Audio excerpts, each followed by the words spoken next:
Hello, this is part 3 of core strength activation. As you can see, I am in my car, but it's a very different day than it was the first part 1 and part 2. It is pouring with rain here. I like being in my car when it's pouring with rain. Anyways, so a couple of really important points just to remind you of. I've been a personal trainer for over 20 years. I learned early on that core strength is super important, but then I really figured out what, how, and all this intricacies of what core strength is, what muscles are actually working, blah, blah, blah.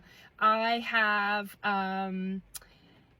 really tried with my own clients to explain it in ways that they'll understand.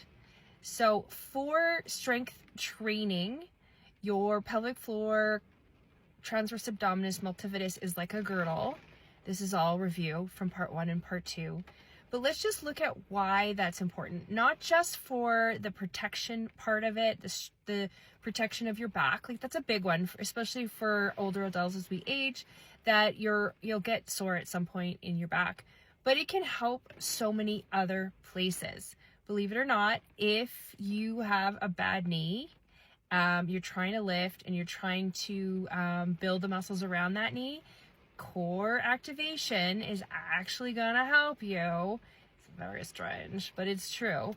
And I just want you guys to realize that if you're going to be successful with weightlifting, because the studies show that as we age, continuously building your muscle helps to not only gain, your bones will gain density, but also you have way less opportunity to fall, not catch yourself, which happens surprisingly a lot as we get older. And then if you ever break a hip, you will recover from that. Because 30% of people who break a hip in their older years will pass away, not from the surgery itself, but from not being able to recover fully, because you lose so much during the surgery, so much strength, so much muscle strength, everything, that you need that ability. And we take that for granted when we're younger. We just do.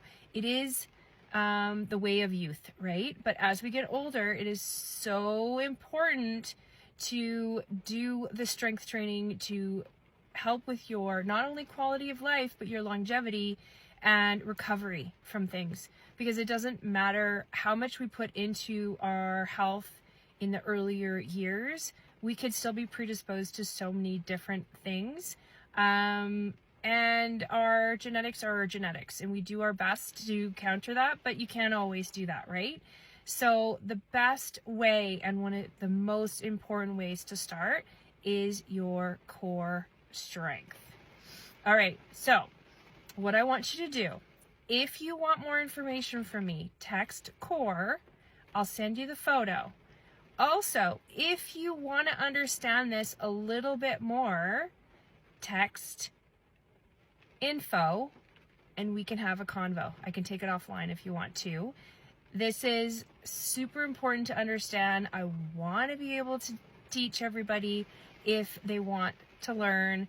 I just want you guys to be healthy. That's the thing. It's like quality of life, quality of life, quality of life. I don't know how many times I need to say that, but as I'm getting older, I'm really starting to realize it. I know my clients are, especially with all the studies and the information that's coming out.